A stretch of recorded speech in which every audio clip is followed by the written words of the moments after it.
Hello, welcome back to English class. In today's video, we're going to be looking at the pet speaking for parts 1 and 2. Okay guys, now the pet speaking has 4 parts to it. It normally lasts for 10 to 12 minutes. The speaking is done in pairs and you will have 2 examiners in the same room. Throughout the exam, you may have to interact with your partner and the examiner. The assessor, the other examiner, doesn't interact, only evaluates your speaking. So part 1, this lasts for 2 to 3 minutes. They're going to be asking you some personal questions. So there are 2 phases to part 1. Phase 1 is always the same. It goes like this. Good morning, afternoon or evening, depending on what time of day it is. After good morning, afternoon or evening, they would ask for your mark sheets. This is just a piece of paper that is given to you in the exam with your name on, which you would have to give to the examiner. They would say, "Can I have your mark sheets, please?" You hand them the bit of paper and then they will present themselves. "My name is," and "this is." So they introduce themselves to you, the candidate. Then they will ask your name. "What's your name?" Then, "Where do you live?" or "Where do you come from?" And then this repeats for the other candidate. They will ask you a question such as, "Do you work or study at the moment?" If you are working, they would ask you, "Do you have a job?" If you are studying, they would ask you, "What do you study?" And then this repeats for the other candidate. So, as we can see, it's very important that we know how to express ourselves, giving our name, where we come from, and our profession or our subjects, all in English, of course. Phase 2 in part 1 is when we receive questions about possibly hobbies, routines, plans, things we like, and even experiences. So a question could be in this part, how do you get to work or school or university every day, depending on if you are a student or you are working. And then they may ask you, the examiners, do you travel by car? If you do, why? If you don't, why not? Another question might be, what did you do yesterday evening or last weekend? So here we have to be prepared to tell the examiner what we did previously. Another question could be, tell us about the people you live with. So here we would have to describe possible appearances, personalities. Let's look at some useful language for part 1. If we want to give reason, we could use because. For example, I go to school with my friend in the morning because my parents are already at work. Since. I go to school with my friend in the morning since my parents are already at work. Or as. I go to school with my friend in the mornings as my parents are already at work. If we want to give examples, we could use for example. What did you do yesterday evening? I did so much.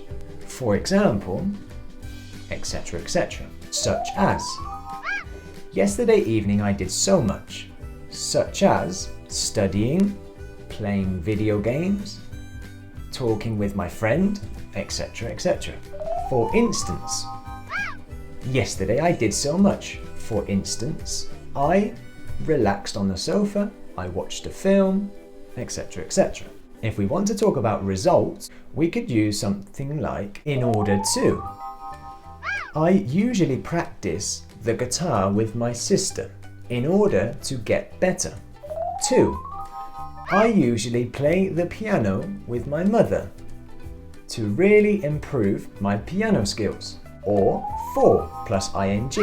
I normally watch videos on English class for improving my English. If we want to contrast, so something which is different, we could use words like but.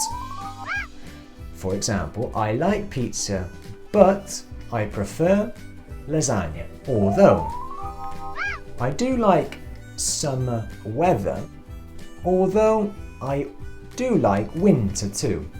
Even though. Even though it rained yesterday evening, I went for a walk. However, have a go now at answering some of these part 1 questions with the useful language. Okay, now let's look at part 2. Part 2 lasts for 2 to 3 minutes. Each candidate will have to describe a photo for 1 minute. Here's a quick example of a photo. We are going to use some useful vocabulary to describe. So, some useful vocabulary might be, when we see the photo in the exam, we could talk about prepositions. So, where in the photo are we talking about? We could say, on the right, on the left, at the top, at the bottom, in the top corner, in the bottom corner, in the center, in the foreground, in the background. We could also describe people in the photograph. For example, he's or she's, depending if it's a man or woman or boy or girl, got long or short hair. He or she has got dark or fair hair. Or he or she's got brown, red, grey hair, for example. We could also talk about eye colour. He's or she's got blue or green eyes. We could also talk about the body shape. He or she's tall, short, slim, or big. We could also talk about what the person is wearing or the people are wearing. For example, he or she is wearing a shirt, a short-sleeved shirt. If you know the pattern of this shirt in particular, leave a comment in the comment section below. You could also talk about actions. So what are the people doing in the photo? Here we're going to use the present continuous tense. So if you see a girl, for example, writing at the desk, you could say, in the picture, I can see a girl writing at the desk. Imagine you see a family watching TV in the living room. In the photo, I can see a family watching TV in the living room. The last of the useful phrases we could use is speculation. Now don't worry, speculation is only us thinking about what is happening in the photo. We could start our speculation by saying something like, maybe this person is the brother of the other person. So you don't know for sure that they are siblings, brothers or sisters, but you are speculating, you are imagining. You could also say perhaps. Perhaps it is winter because they are wearing lots of layers. Layers are clothing layers. Maybe he or she is wearing a hat, some gloves, a coat, a scarf, etc. Might be. For example, the family might be on holiday because they seem to be relaxed. So did you notice we also used seem? This is another way we can speculate. It seems to be England because I can see the Big Ben. It looks like California because I can see a big, beautiful beach. Okay guys, so that has been part 1 and part 2 of the pet speaking.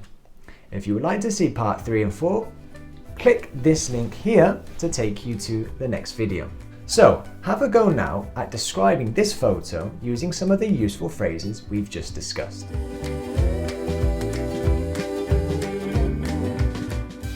Okay guys, I hope this was very useful for you. If you liked the video, leave a like. If you have any questions, leave a comment in the comment section below and subscribe to the channel. Goodbye for now.